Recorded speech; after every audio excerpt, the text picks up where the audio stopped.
അസ്സലാമു അലൈക്കും വറഹ്മത്തുള്ളാഹി വബറകാതുഹു. ഏവർക്കും എൻ്റെ വ്ളോഗിലേക്ക് ഹൃദ്യമായ സ്വാഗതം. ആദ്യമായി വീഡിയോ കാണുന്നവർ തുടർന്നും വീഡിയോ ലഭിക്കാൻ സബ്സ്ക്രൈബ് ചെയ്ത് ബെൽ ബട്ടൺ അമർത്തുക. വീഡിയോ ഇഷ്ടമായാൽ ലൈക്കും ഷെയറും കമൻറ്റും ചെയ്യുക. ഞാൻ എൻ്റെ പ്രേക്ഷകരോട് ഇപ്പോഴും പറയുന്നു, ഈ സാജിദയെക്കുറിച്ച് തന്നെയാണ് പറയുന്നത്.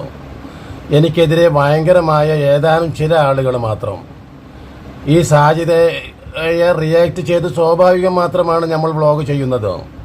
ഇത് സോഷ്യൽ മീഡിയയുടെ പ്ലാറ്റ്ഫോമിൽ സാധാരണ രീതിയിലുള്ളതാണ്. ഒരു വ്ളോഗ് ചെയ്യുമ്പോൾ അതിനെതിരെ റിയാക്ഷൻ വ്ളോഗ് ഉണ്ടാകും. ആ റിയാക്ട് ചെയ്യുമ്പോഴാണ് ആ വ്ളോഗർക്ക് കൂടുതൽ മെച്ചമുണ്ടാകുന്നത്, റീച്ച് ഉണ്ടാകുന്നത്. മാത്രമല്ല അത് മലയാളിയുടെ ഒരു എന്താ പറയുക, ഹൃദയത്തിന് അകത്തുള്ള ഒരു സിസ്റ്റമാണത്, പ്രതികരണ ശക്തി. അതുകൊണ്ടാണ് അവർ പ്രതികരിക്കുന്നത്. ആ പ്രതികരണം കൂടുതലായിട്ടും ഈ മലയാളിയുടെ മനസ്സ് എന്ന് പറയുന്നത് മർജിത മനസ്സാണ്, മർജിത പറ്റത്തുള്ള മനസ്സാണ്, സ്നേഹത്തിൻ്റെ മനസ്സാണ്, കാരുണ്യത്തിൻ്റെ മനസ്സാണ്, വിട്ടുവീഴ്ചയുടെ മനസ്സാണ്. എന്തു പ്രശ്നം വന്നാലും അവർ പരസ്പരം പറഞ്ഞു തീരുന്നു. അവർക്ക് ഇവിടെ ഈ കേരളത്തിൽ ഒരു വർഗീയതയുടെ സ്കോപ്പ് കിട്ടാത്തത് പോലും സത്യത്തിൽ അവരുടെ ആ പരസ്പര സ്നേഹത്തിൻ്റെയും കാരുണ്യത്തിൻ്റെയും വിട്ടുവീഴ്ചയുടെയും ആ അടിസ്ഥാന ഗുണമാണത്. ആ തട്ടകത്തിൽ കയറിയിട്ടാണ് ഇപ്പോൾ സാജി പലതും പറയുന്നത്. ഈ സാജിയെ ഉയർത്തിയത് ഇവിടുത്തെ പ്രേക്ഷകരാണ്. എന്തുകൊണ്ട്? അവൾ ആദ്യമൊന്നും അവളൊരു യൂട്യൂബ് ചെയ്തപ്പോൾ ഭർത്താവിൻ്റെ മരണശേഷം ചെയ്ത യൂട്യൂബിനൊന്നും തന്നെ അവൾക്ക് റീച്ച് ഉണ്ടായിരുന്നില്ല. മാത്രമല്ല നേരെ ചൊവ്വേ ഭാഷ പോലും പഠിച്ചിട്ടല്ല പറയുന്നത്. നിങ്ങളൊക്കെ ആ വ്ളോഗ് കാണുന്നവരാണെങ്കിൽ നിങ്ങളൊന്ന് കേട്ടു നോക്കൂ. ആ വാക്കുകളിലൊന്നും തന്നെ അടിസ്ഥാനപരമായി എഴുത്തുകൾ പോലും തെറ്റാണ്. ഇപ്പം മതത്തെ വിമർശിച്ചുകൊണ്ട് രംഗത്ത് വന്നിട്ടുണ്ട്. ഇപ്പം എന്താ പറയുന്നത്? ഞാനൊരു പെണ്ണായതുകൊണ്ടല്ലേ ആണുങ്ങളൊക്കെ എത്ര പെട്ടെന്നാണ് വിവാഹം ചെയ്യുന്നത്? സാജിദ, ഞാൻ നിന്നോട് ചോദിക്കട്ടെ, നീ എന്തറിഞ്ഞിട്ടാണ് ഈ പറയുന്നത്? നീ ഒരു മുസ്ലിമാണെങ്കിൽ ഇങ്ങനെ പറയുമോ? ഒരു 3 ആർത്തവകാലം കഴിഞ്ഞ് സ്ത്രീകൾ വിവാഹം ചെയ്യാൻ കഴിയൂ എന്ന് പരിശുദ്ധ ഖുർആനിലും പ്രവാചക വചനത്തിലും ഉണ്ടായിട്ടുള്ള സംഗതിയാണ്. പെട്ടെന്ന് തന്നെ ഒരു സ്ത്രീക്ക് പുരുഷനെ പോലെ വിവാഹം ചെയ്യാൻ കഴിയില്ല. കാരണം ലൈസത് ദക്റു കൽ ഉൻസ വിശുദ്ധ ഖുർആൻ പറഞ്ഞിട്ടുണ്ട്. ഒരു പുരുഷനും സ്ത്രീയും സമമാണ് ആവണമെന്ന്, അല്ലെങ്കിൽ പുരുഷനേക്കാൾ മേലെയാവണം. അഥവാ സ്ത്രീയുടെ സ്വാതന്ത്ര്യത്തെ മുഴുവൻ ഹനിച്ചുകൊണ്ട് പറയുകയാണ് ഞാനെന്ന് തോന്നരുത്. ഏതൊരു മനുഷ്യനും അവൻ്റെ മതവിശ്വാസത്തിൽ അധിഷ്ഠിതമായിട്ടുള്ള ജീവിതമാണ് അവന് എപ്പോഴും ഗുണം ചെയ്യുക. അതുകൊണ്ടാണ് ആ പെൺകുട്ടി ഇപ്പോൾ ചെയ്യുന്നത്. എന്താണ് മതനിർദ്ദേശം എന്താണെന്ന് പോലും അവൾക്കറിയുന്നില്ല. കാക്ക, നിങ്ങളെന്തിനാണ് അവളെ മതനിർദ്ദേശം പഠിപ്പിക്കുന്നത്? നിങ്ങളെന്തിനാണ് അവളുടെ കാര്യം നോക്കുന്നത്? അവളെങ്ങനെങ്കിലും ആയിക്കോട്ടെ. അതുകൊണ്ടല്ല, അവൾ മറ്റുള്ളിടത്തൊക്കെ നോക്കിയത് കൊണ്ടാണല്ലോ അവൾ ഒരു യൂട്യൂബ് ചാനലുമായിട്ട് രംഗത്ത് വന്നപ്പോൾ ആളുകളെല്ലാവരും, ഞാനടക്കം, അവൾക്ക് അനുകൂലമായിട്ടാണ് വ്ളോഗ് ചെയ്തിരുന്നത്. എന്തുകൊണ്ടാണ്? അത് മർദ്ദിതരെ സഹായിക്കുക, അനീതിക്കെതിരെ ശബ്ദിക്കുക, അന്യായത്തിനെതിരെ ശബ്ദിക്കുക. അതാണല്ലോ നമ്മളുടെ റോള്. അതുകൊണ്ട് മാത്രമാണത്. ഞാൻ നേരത്തെ പറഞ്ഞതുപോലെ ഇപ്പോൾ ഇവൾ പലതും വേറെ പറയുന്നുണ്ട്. പലരെയും ഇവൾ നിന്ദിക്കുന്നുണ്ട് അവളുടെ നാവ് കൊണ്ട്. അവൾ വന്നിട്ടുള്ള ഭൂതകാലം അവൾ മറന്നിരിക്കുന്നു. യഥാർത്ഥത്തിൽ നമ്മളൊക്കെ ചരിത്രത്തിൽ പറയുന്നത് പോലെ മൂഷിക സ്ത്രീ വീണ്ടും മൂഷിക സ്ത്രീ തന്നെ എന്ന് പറഞ്ഞതുപോലെ അവളുടെ ഭൂതകാലം അവൾ ഇപ്പോൾ മറന്നിരിക്കുന്നു. എന്നിട്ട് അവൾ പലരെയും നിന്ദിക്കുകയാണ്. നിങ്ങൾ എൻ്റെ കണ്ടന്റിന് കാത്തിരിക്കുകയാണ്. യഥാർത്ഥത്തിൽ ആരെയാണ് അവൾ പുച്ഛിക്കുന്നത്? അവൾക്ക് തന്നെ റീച്ച് ഉണ്ടാക്കി കൊടുത്ത കണ്ടന്റ് ഇല്ലാത്തവളാണ് അവൾ. ആ കണ്ടന്റ് ഇല്ലാത്ത അവള് കണ്ടന്റ് ഇല്ല, നിനക്ക് കണ്ടന്റ് ഇല്ല എന്ന് പാവപ്പെട്ട ഒരു മസൂറ ഫാത്തിമ എന്ന് പറയുന്ന ഒരു വ്ളോഗർ, തീർച്ചയായിട്ടും 3 കുട്ടികളുള്ള എന്ന് പറഞ്ഞാൽ ഇരുതലയും മുട്ടിക്കാൻ പാടുപെടുന്ന ഒരു മുതലാളിയുടെ അല്ലെങ്കിൽ മറ്റു മുതലാളിമാരുടെ റബ്ബർ തോട്ടത്തിൽ പണിയെടുത്ത് ജീവിക്കുന്ന ഒരു പെൺകുട്ടിയാണ് ഈ മസൂറ ഫാത്തിമ. അവളോട് ചോദിക്കുകയാണ്, നിനക്ക് എന്തു കണ്ടന്റാടി? നിനക്ക് കണ്ടന്റ് ഇല്ലാത്തത് കൊണ്ടല്ലേ നീ ഈ പലതും പറയുന്നത്? തീർച്ചയായിട്ടും അവളിവിടെ അന്യായമായിട്ടൊന്നും പറഞ്ഞിട്ടില്ല. നിന്റെ ചാനൽ ഞാൻ പൂട്ടിക്കുമെന്ന് വരെ ആര് പറഞ്ഞു? യഥാർത്ഥത്തിൽ ഈ പറയുന്ന സാജി വാണിംഗ് കൊടുത്തിരിക്കുകയാണ്. യൂട്യൂബിൽ നിന്ന് വന്ന വാണിംഗ് അല്ല, മറിച്ച് അവൾ അന്യായമായിട്ടൊന്നും സാജിക്കെതിരെ ചെയ്തിട്ടില്ല. എന്നിട്ട് പോലും അതുപോലെ തന്നെ മറ്റു പല വ്ളോഗർമാരെയും നിന്ദിക്കുന്നത് ഞാൻ കണ്ടു. ഇസ്മി കേസ് നിശ്ചയമായും എന്നെ വിമർശിച്ചിട്ടുള്ള ആളാണ് ഇസ്മി കേസ്. ഞാനൊരു വ്ളോഗ് ചെയ്തിരുന്നു, അപ്പോൾ എന്നെ വിമർശിച്ചിരുന്നു. ഞാനത് എൻ്റെ അടുക്കലാണ് തെറ്റുപറ്റി എന്ന് തോന്നിയപ്പോൾ ഞാൻ എന്തു ചെയ്തു? ഈ ഇസ്മി കേസിൻ്റെ ആ വിമർശനത്തെ ഞാൻ പോസിറ്റീവായിട്ട് കണ്ടു. എന്നിട്ട് ഞാൻ എന്തു ചെയ്തു, ഞാൻ അതിന് മാപ്പപേക്ഷിച്ചുകൊണ്ട് ഒരു വ്ളോഗ് ചെയ്യുകയാണ് ഉണ്ടായത്. ഈ പെൺകുട്ടി അങ്ങനെയല്ല, അത് കൂടുതൽ തൻ്റെ പക്ഷത്തൊന്നും പാളിച്ചകൾ ഉണ്ടാവുകയില്ല. എന്താ ഈ പെണ്ണിൻ്റെ വിചാരം? എൻ്റെ കണ്ടന്റിന് കാത്തിരിക്കുകയാണ് എല്ലാവരും നേരം വെളുത്താൽ പിന്നെ ചെയ്യുന്ന പണി എന്നായി പെണ്ണ് പറയുന്നത്.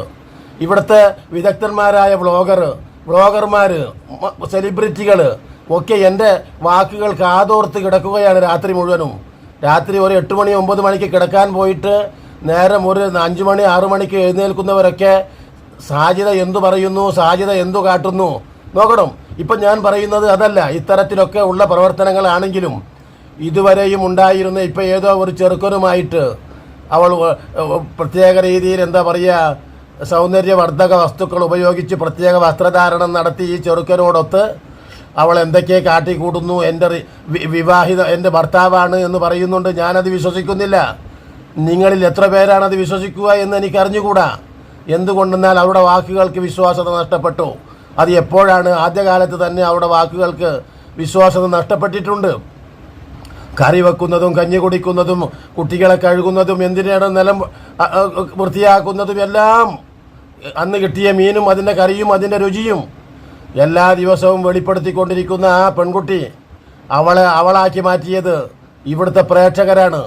പ്രേക്ഷകർ അവളുടെ വാക്കുകൾ കണ്ടന്റ് ഉണ്ടായതുകൊണ്ട് സ്വീകരിച്ചതാണ് എന്നാണ് അവൾക്ക് തോന്നി തുടങ്ങിയത്. അത് അവളുടെ അഹങ്കാരത്തിൻ്റെ തോന്നൽ മാത്രമാണ്. യഥാർത്ഥത്തിൽ അവളെ ഇവിടുത്തെ ജനങ്ങൾ കയ്യേറ്റതാണ്. 5 കുട്ടികളുണ്ട് എനിക്ക്, എൻ്റെ ഭർത്താവ് മരിച്ചതാണ് എന്നൊക്കെ പറഞ്ഞപ്പോൾ അത് വിശ്വസിച്ചുകൊണ്ട് ഇവിടുത്തെ കേരളീയ മനസ്സ് 48 കോടി അബ്ദുറഹീമിന് മോചിപ്പിക്കണമെന്ന് പറഞ്ഞപ്പോൾ ഏതാനും ദിവസങ്ങൾക്കുള്ളിൽ അത് ഒപ്പിച്ചു കൊടുത്ത കേരളീയ മനസ്സിൻ്റെ, മലയാളി മനസ്സിൻ്റെ ആ സ്നേഹത്തിൻ്റെ, കാരുണ്യത്തിൻ്റെ, ആ ഒത്തൊരുമയുടെ ചേർച്ചയുടെ ആ സന്തോഷം നമ്മൾ കണ്ടു. അവിടെ VK ബൈജുവും ജാമിദയും ഒക്കെ കുരുപൊട്ടിയൊലിച്ചത് കൊണ്ടും ആരിഫ് കുരുപൊട്ടിയൊലിച്ചിട്ടൊന്നും യാതൊരു ഫലവും നടന്നില്ല. എന്താണത്? മർദ്ദിത പക്ഷത്തെ സഹായിക്കുക, സ്നേഹിക്കുക, മർദ്ദിതരോട് രാജിയാവുക, അവരോടൊപ്പം കഴിയുക. ഇത് സാധാരണ മനുഷ്യൻ്റെ ഒരു മനസ്സാണ്, ദൈവത്തിൽ നിന്നുള്ള മനസ്സാണ് എല്ലാ മനുഷ്യർക്കും. ഫനഫഖ്തു ഫീഹി മിർ റൂഹി എന്നാണ് വിശുദ്ധ ഖുർആൻ ആത്മാവിനെ കുറിച്ച് പറഞ്ഞത്. എൻ്റെ ആത്മാവാണ് ഞാൻ മനുഷ്യരിൽ വെച്ച് കൊടുത്തത്. അപ്പം ആ മനുഷ്യർക്ക് അപ്പം എന്തുണ്ട്? നീതിബോധമുണ്ട്, സത്യസന്ധതയുണ്ട്, ദയയുണ്ട്, കാരുണ്യമുണ്ട്. ആ കാരുണ്യത്തിൽ നിന്ന് ഒരല്പം നിനക്ക് തന്നതാണോ സാജിദ ഈ റീച്ച് ഉണ്ടാവാനായിട്ട് കാരണം. അപ്പം ഞാൻ പറയുന്നു, ഇത്രയും ഞാൻ പറഞ്ഞല്ലോ. എന്നിട്ട് ഞാൻ പറയുന്നു, ഈ സ്ത്രീ ഈ കറി വെച്ചതും കഞ്ഞി കുടിച്ചതും പറയുന്ന ഈ പെൺകുട്ടി വളരെ മാന്യമായിട്ടാണ് അവളുടെ വിവാഹം തീർച്ചയായിട്ടും നടക്കുന്നതെങ്കിൽ ആർക്കാണ് അതിൽ എതിർപ്പുള്ളത്? സന്തോഷമേ ഉള്ളൂ. 1000-ൽ 1-2 ആൾ വിധവ എന്നോ മറ്റോ കമൻ്റ് ഇട്ടു. ആ പ്രതികാരമാണ് ഇവിടുത്തെ കേരളീയ മനസ്സുകളോട്, കേരളീയരോട്, മറ്റു വ്ളോഗർമാരോടും ഒക്കെ തീർക്കുന്നത് എന്നാണ് ഈ പെൺകുട്ടി പറയുന്നത്. വിധവ എന്ന് വിളിച്ചു, അതുകൊണ്ട് എന്താണ് പ്രശ്നം? നമുക്കൊക്കെ അറിയാം, ഒരു വ്ളോഗേഴ്സിന് താഴെ വരുന്ന നെഗറ്റീവ് കമൻറ്റുകളും വായിച്ചാൽ നമ്മൾ ആത്മഹത്യ ചെയ്യേണ്ടി വരും ചിലപ്പോൾ. ഇവിടെ നമ്മളെന്താ ചെയ്യുന്നു? ചിലർ ലേൺ മോർ ചെയ്യുന്നു, കമൻറ്റ് ഓഫാക്കുന്നു, ചിലരോ ആ കമൻറ്റ് ഡിലീറ്റ് ചെയ്യുന്നു, ചിലരോ ആ കമൻറ്റിന് ചില റിപ്ലൈ കൊടുക്കുന്നു. ഇനി അതുമല്ലെങ്കിൽ കമൻറ്റ് ഓഫാക്കിയിടണം. അതിലെന്താണ്?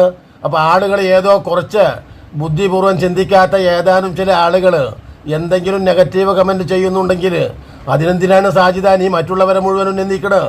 നിനക്ക് ആ കമൻറ്റ് ഡിലീറ്റ് ചെയ്തുകൂടെ? അതല്ലെങ്കിൽ നിന്റെ കമൻറ്റ് ബോക്സ് ഓഫാക്കിയിട്ട് കൂടെ? അതിന് ഈ സമൂഹത്തെ മുഴുവൻ നീ വെല്ലുവിളിച്ച്, നിന്ദിച്ച്, അപമാനിച്ച് നിന്റെ വന്ന വഴി നീ മറന്നുകൊണ്ട് മുന്നോട്ട് പോവുകയാണോ ചെയ്യേണ്ടത് എന്ന് പറഞ്ഞുകൊണ്ട് ഇനിയും നല്ല നല്ല വീഡിയോകളുമായി. അപ്പം ഞാൻ ഇപ്പോൾ പറയുന്നത്, തീർച്ചയായിട്ടും ഇപ്പം എനിക്ക് തോന്നുന്നു, തീർച്ചയായിട്ടും ഇപ്പോഴും അവൾ വിവാഹിതയാണ്, അവളുടെ നിക്കാഹ് കഴിഞ്ഞു.